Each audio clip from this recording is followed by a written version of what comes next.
पिछला जो वीडियो था जिसका 3 पार्ट हमने पढ़ा था, याद है वो कौन सा था?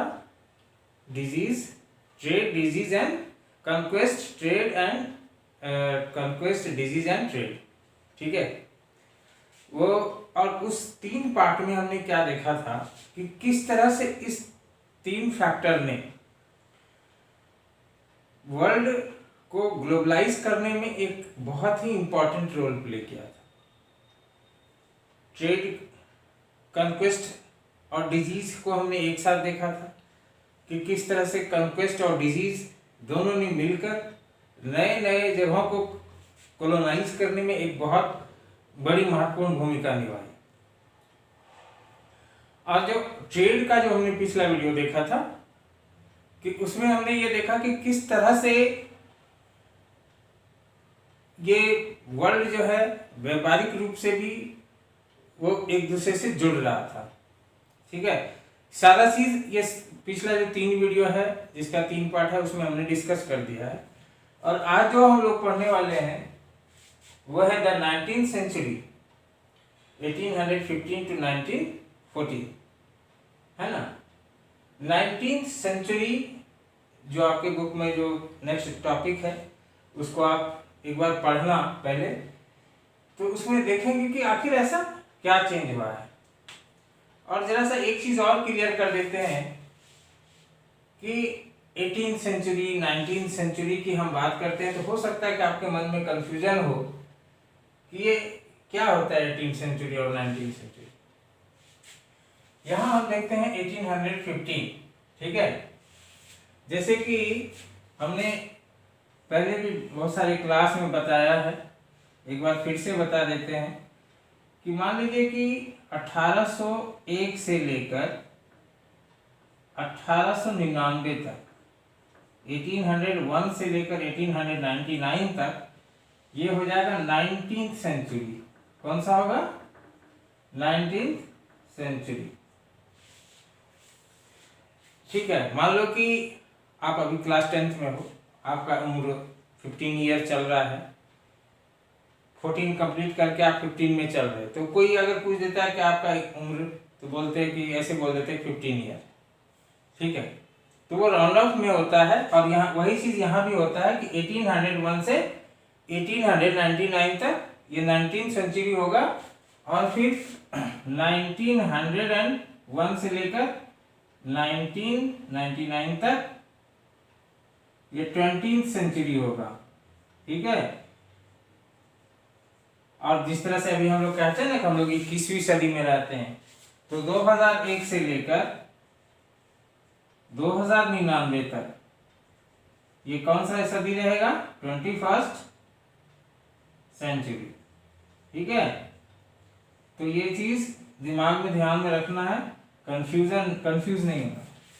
तो यहाँ पे आपको एक और सवाल आएगा मन में कि 1815 से 1899 तक तो हो गया 19वीं सदी, तो फिर ये 20वीं सदी भी होना चाहिए। तो ये 20वीं सदी निश्चित रूप से होगा। और फिर आपको लगा होगा कि इसको 14 पे ही क्यों रोक दिया? तो इसका है कि 1914 में आपको याद होगा कि फर्स्ट वर्ल्ड वॉर शुरू हो गया था, और जिसके वजह से बहुत दुनिया लगभग पूरी तरह से बदल गया। तो इसीलिए इसको 14 पर ही रोक दिया है। उसके बाद दूसरे तरह का जो दुनिया है वो देखने को मिला है। ठीक है, ये क्लियर हो गया। अब है कि 19वीं सदी में ऐसा क्या हुआ जिसके वजह से वर्ल्ड मोर ग्लोबलाइज हुआ। ठीक है, 19वीं सदी में आखिर ऐसा और क्या हो गया जिसके वजह से वर्ल्ड ग्लोबलाइज हुआ ज्यादा। तो वो फैक्टर को हम जानते हैं कि वो क्या क्या चीज हुआ। Due to political, social, cultural and technological factors, ये सब फैक्टर्स ने मिलकर, political, social, cultural, technological factor ने वर्ल्ड को चेंज कर दिया, एक बहुत ज्यादा चेंज कर दिया। अब एक एक करके समझते हैं कि पॉलिटिकल क्या हो। आप ध्यान देंगे तो समझ में आएगा कि पॉलिटिकल चेंज बहुत ज्यादा हो रहा था। पहले राजतंत्र हुआ करता था, राजा होते थे, अब ये राजतंत्र खत्म हो रहा था। अब लोग डेमोक्रेसी की तरफ झुकाव ज्यादा हो रहा था। तो ये क्या हुआ, ये पॉलिटिकल चेंज हो गया। सोशल चेंज, अब समाज भी बदल रहे थे, लोगों का सोचने का तरीका बदल रहा था।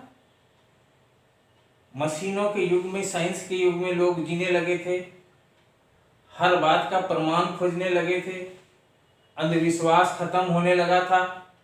तो सोशल चेंज भी हो रहे थे। कल्चर चेंज, पूरा वर्ल्ड उस समय ग्लोबलाइज हो रहा था, लोग एक जगह से दूसरे जगह आ जा रहे थे, तो कल्चरल चेंज भी हो रहा था, सबके कल्चरल एक्सचेंज हो रहा था। तो एक तरह नए सारे कल्चर मिलकर एक नया कल्चर बन रहा था, तो ये हो गया कल्चरल चेंज। और टेक्नोलॉजिकल, यानी कि मशीनों का बहुत ज़्यादा आविष्कार होने लगा था। और मशीनों के आविष्कार होने से, जैसे कि मशीन हो गया, तो जो काम पहले ज़्यादा टाइम में होता था वो कम टाइम में होने लगा, जो सामान ज़्यादा समय में बनता था वो बहुत ही शॉर्ट टाइम में बनने लगा, मिल में कपड़े बनने लगे, ट्रांसपोर्टेशन डेवलप हो गया, स्टीम इंजन का आविष्कार हो गया, है ना। तो टेक्नोलॉजिकल फैक्टर, ये सारा फैक्टर ने मिलकर 19वीं सदी में वर्ल्ड को चेंज कर दिया ए लॉट, या ये कहें कि वर्ल्ड को मोर ग्लोबलाइज कर दिया। ठीक है, ये समझ में आ गया कि ये क्या क्या चीज था, कैसे इसने वर्ल्ड को चेंज किया। अब है कि economist identify 3 types of movement और फ्लो। जो अर्थशास्त्री होते हैं, जो बहुत बड़े अर्थशास्त्री लोग होते हैं, उन्होंने एक ब्रॉडली स्टडी किया कि उस समय क्या हो रहा था, किस तरह के मूवमेंट थे। तो उन्होंने 3 तरह के मूवमेंट या फ्लो को आइडेंटिफाई किया जो वर्ल्ड को मोर ग्लोबलाइज कर रहा था। क्योंकि यहाँ पे देखो स्टूडेंट, हमने पहले ही बताया था कि इसके पहले जो वीडियो था हमने पॉलिटिकल वाला एस्पेक्ट देखा था, और इसमें इकोनॉमिक्स वाला देखेंगे। ठीक है, तो इसमें पूरा वीडियो इसी बात पे फोकस करेगा कि इकोनॉमिक पर किस तरह से प्रभाव पड़ा, आर्थिक रूप से वर्ल्ड कैसे ग्लोबलाइज हो रहा था। तो economist identify 3 types of movement और फ्लो, जैसे flow of trade, flow of labour and flow of capital. ठीक है, तो फ्लो ऑफ ट्रेड में क्या हुआ, ट्रेड इन गुड्स, क्लॉथ और व्हीट, यानी कि चीजों का व्यापार हो रहा था, चीजें एक जगह से दूसरी जगह जा रही थी, कॉटन हो गया या गेहूं वगैरह हो गया, ये बड़े पैमाने पर एक जगह से दूसरी जगह जा रहे थे। टेक्नोलॉजी डेवलप हो गया था, जो कम्युनिकेशन था, मीन्स ऑफ कम्युनिकेशन वो ज्यादा डेवलप हो गए थे, तो इन चीजों की आवाजाही ज्यादा बढ़ गई थी। ठीक है, फ्लो ऑफ लेबर, अब लेबर भी एक जगह से दूसरी जगह जा रहे थे, माइग्रेशन हो रहा था पीपुल का इन सर्च ऑफ एम्प्लॉयमेंट। हमने देखा था पिछले वीडियो में कि किस तरह से अमेरिका के में जो यूरोप के जो लोग थे वो अमेरिका की ओर जा रहे थे। ऐसा नहीं कि अमेरिका बहुत अच्छा जगह था घूमने के लिए वो जा रहे थे, वहां पे जा रहे थे वो काम करने के लिए, बेटर और बहुत सारा अपॉर्चुनिटी था वहां, तो वो काम की तलाश में वहां जा रहे थे, है ना। ताकि जो यूरोप की स्थिति थी वो बहुत खराब थी, और वहां पे ज्यादा ऑप्शन होने के कारण ये फ्लो ऑफ लेबर हो रहा था, ज्यादा से ज्यादा लेबर उधर माइग्रेट कर रहे थे। और फ्लो ऑफ कैपिटल, पूंजी का भी प्रभाव हो रहा था। किस तरह से कि मान लीजिए कि कोई आदमी है, बहुत पैसा है उसके पास, तो वो पैसा कभी कभी क्या करता है कि अपने देश में इन्वेस्ट करता है, नहीं तो मन करता है दूसरे देश में भी इन्वेस्ट कर देता है। इन्वेस्ट 2 तरीके से करता है, शॉर्ट टर्म और लॉन्ग टर्म का इन्वेस्टमेंट।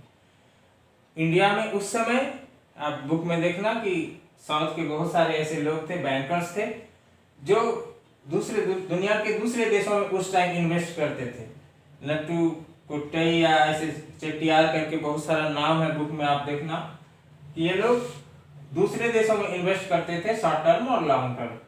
तो पूंजी कहीं का, लेबर कहीं का, और व्यापार कहीं हो रहा है, और कहाँ जा रहा है, ये पूरे वर्ल्ड को ग्लोबलाइज करने में इन सारे तीनों फ्लो ने बहुत बड़ा इंपॉर्टेंट रोल प्ले किया था। इसके बारे में और डिटेल से पढ़ेंगे हम लोग नेक्स्ट जो आने वाला वीडियोस होगा उसमें, कि किस तरह से flow of trade, flow of labour, flow of capital ने किस तरह से पूरे वर्ल्ड को और ग्लोबलाइज किया और किस तरह से लोगों पर इसका प्रभाव पड़ा। Inter relationship among all three flows, ये तीनों फ्लोज का जो इंटर कनेक्शन था, इंटर रिलेशन था, इसने लोगों के जीवन को प्रभावित किया। कैसे किया? पॉजिटिव वे में किया या नेगेटिव वे में किया या दोनों में किया।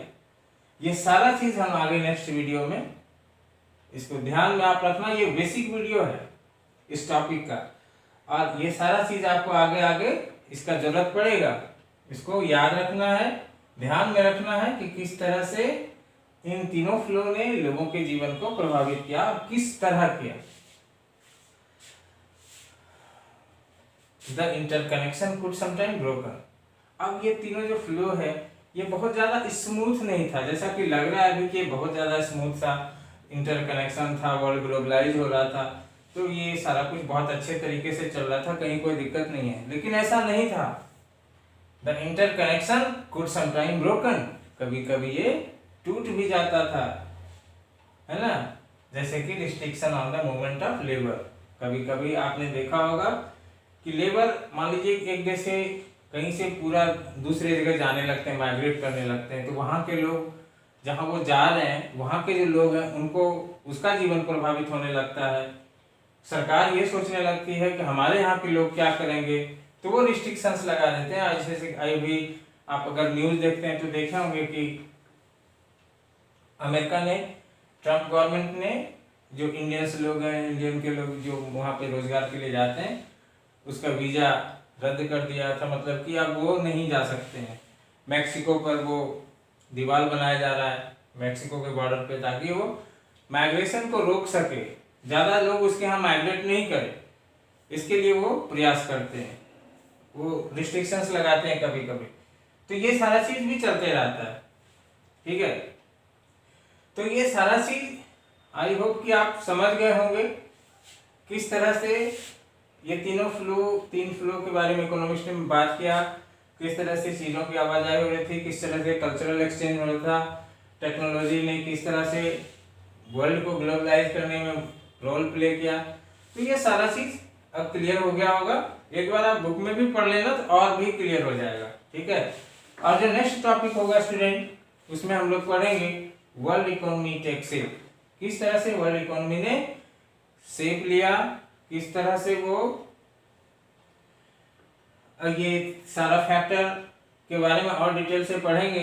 जो नेक्स्ट टॉपिक होगा हमारा वर्ल्ड इकोनॉमी टेक शेप, ठीक है स्टूडेंट। तो आप इस वीडियो को देखना, बुक में पढ़ना, ठीक है। और फिर मिलते हैं अगले वीडियो में नेक्स्ट टॉपिक के साथ। तब तक के लिए बाय एंड थैंक यू।